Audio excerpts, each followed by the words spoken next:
Hey guys, Mr. Walker here again, and thanks for joining me for this lesson. I know in some previous lessons we've been working with decimals, especially when it comes to adding and subtracting them and even multiplying them.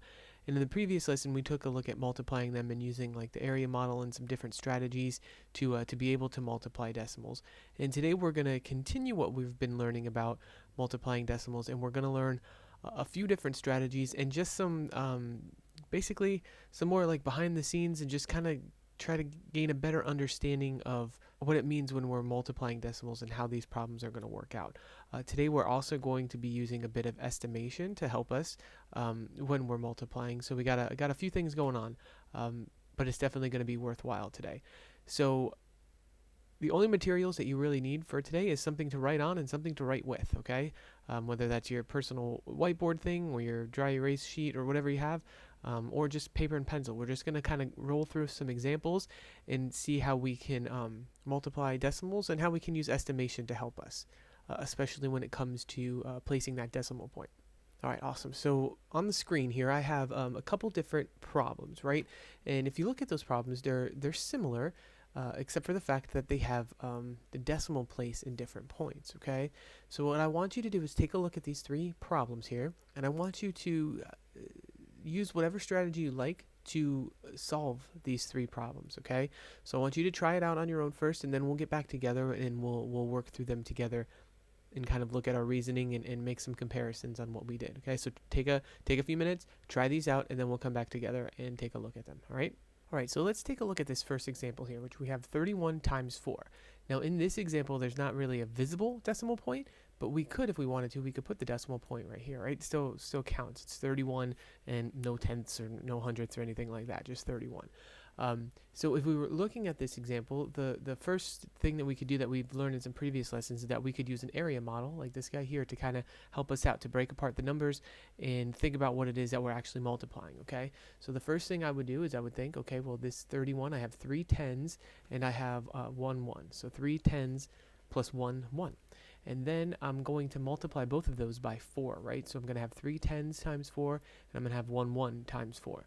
So if I did that, the 3 tens times 4 tens, that's going to give me 12 tens, right?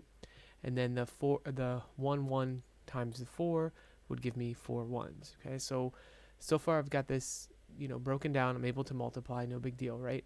Those 12 tens would be the same as 120, right?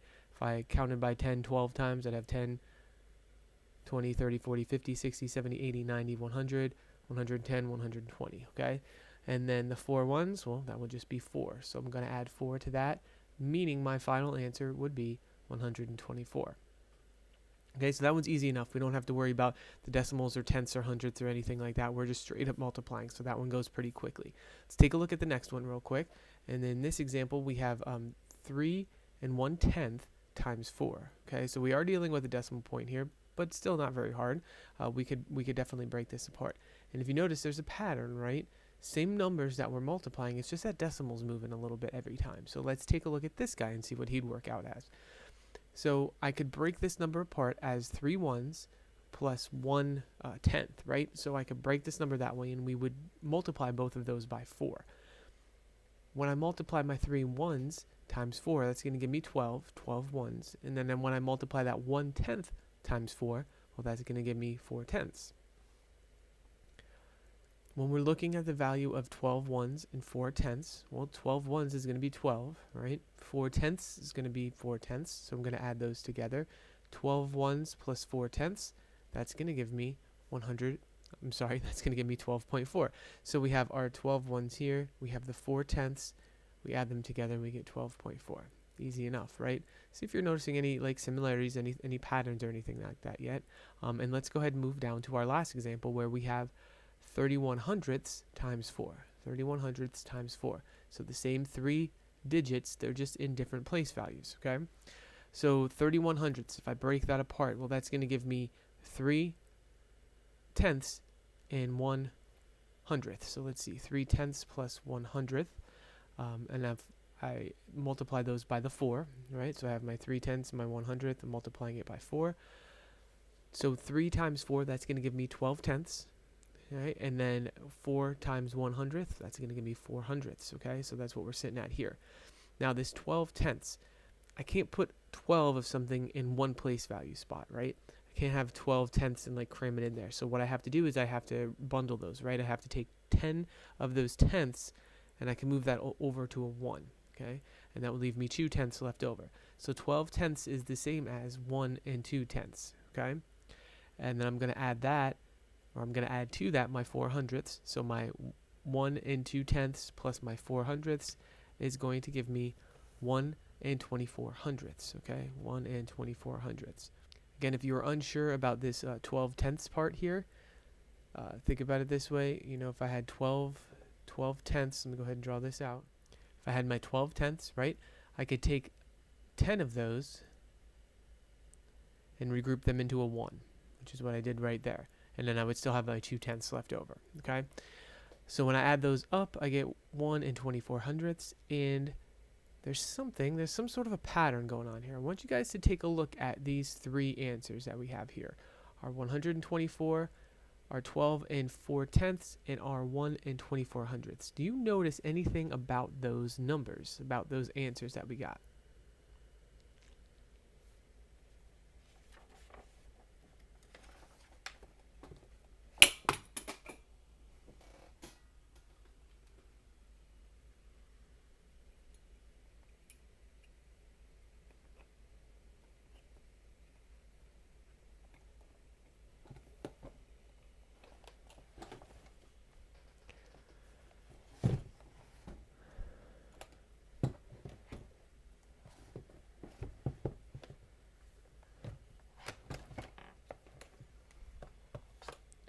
Well, if you said they all have the same digits, you would be exactly correct. So each one of these has a 1, a 2, and a 4. Now, they're in a different spot, and the decimal is moved around, but they have the same exact digits. Well, if you said that each one of these answers, each one of these products has a 1, a 2, and a 4 in it, you would be exactly correct, right? They all have the same digits, but even though they have the same digits, do they have the same value? No, they don't have the same value, because in each one of these, the decimal point is in a different spot, and that's going to change the value of the number, right? So why is this important? Why did we do this? Well, we can see that when we're multiplying, we can kind of judge where the decimal point is going to be in our answer based on where the decimal point is in the question, okay? So we can kind of multiply the numbers first, like the digits first, and then worry about the placement of the decimal after the fact, okay?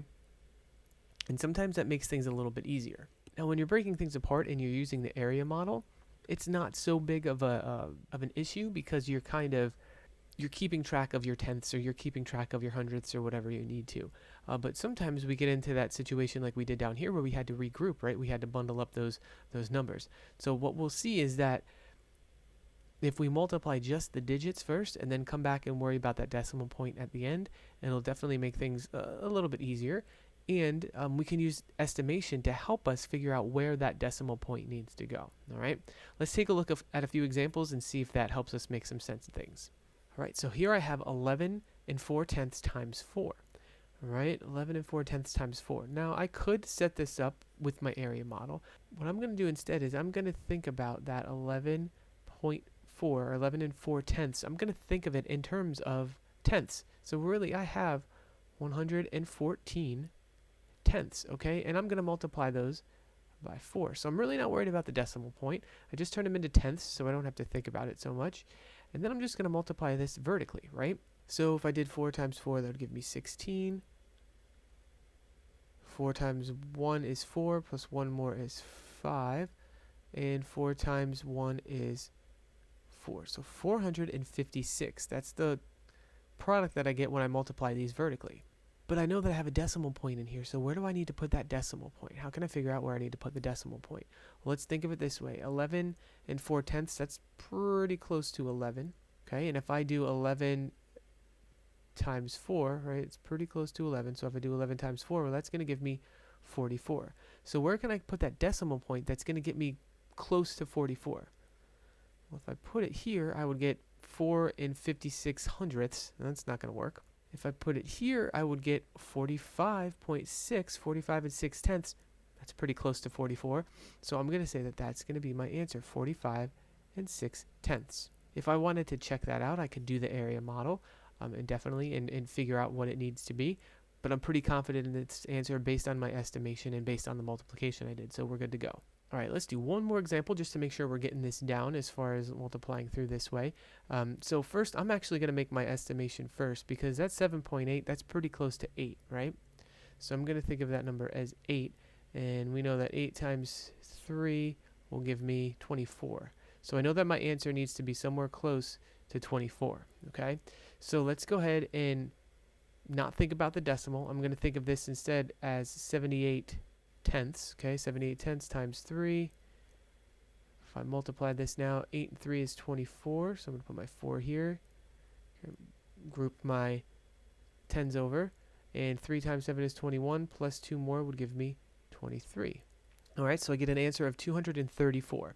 All right, not bad, not bad. But I don't think it's going to be right. We have to figure out where we need to place that decimal point, okay? Well, when I used estimation, I figured out that it should be around 24. So where can I put the decimal point that's going to put me somewhere around 24? All right, if I put it right here, that'll give me 23 and 4 tenths, which is pretty close to 24. So I know that this is going to be my answer, my final answer, and I know where to place the decimal point, so we're good to go. All right, let's take a look at two more variations on these problems real quick, and then I'll let you go so you guys can work on it yourself. But in this one, I have 3 and 12 hundredths times 4. All right, 3 and 12 hundredths times 4. And then we have three answer choices down here. If we multiplied 3 and 12 hundredths times 4, would we get 1 and 248 thousandths? Would we get 12 and 48 hundredths? Or would we get 124 and 8 tenths? So we have three different choices here. So let's kind of map this out and see where we're going to go. We can estimate that 3 and 12 hundredths is pretty close to 3. So if I were to do 3 times 4, that would give me an answer of 12. So I know that the correct answer, the non-estimate answer, has to be somewhere close to 12. So which one of these is closest to 12? Perfect, 12.48. So that's going to be our answer there. Okay, so I didn't even have to do the multiplication out all the way because this is giving me three choices, obviously. But we could figure out what the closest choice would be based on our estimate. Let's try one more of those. All right, we got some big numbers working here, right? I have 10 and 733 thousandths times 5. 10 and 733 thousandths times 5. So here's my answer choices down here. I have 53,655. I have 5 and 3665, 53 and 665 thousandths, or 536 and 65 hundredths. Whew, a lot of choices there, a lot of big numbers. So looking at the question up here that they're asking me, I want to find an estimate for that 10 and 733 thousandths. So I think that's pretty close to, I can kind of go either way on this, but if I was going to round this number, I definitely would go up to 11, okay? And I'm going to multiply that by 5. So 11 times 5 would give me 55. So I know that my correct answer is going to be close to 55. So which one of these is closest to 55? It's going to be this guy right here, right? At 53. Okay, that's as close as I'm going to get.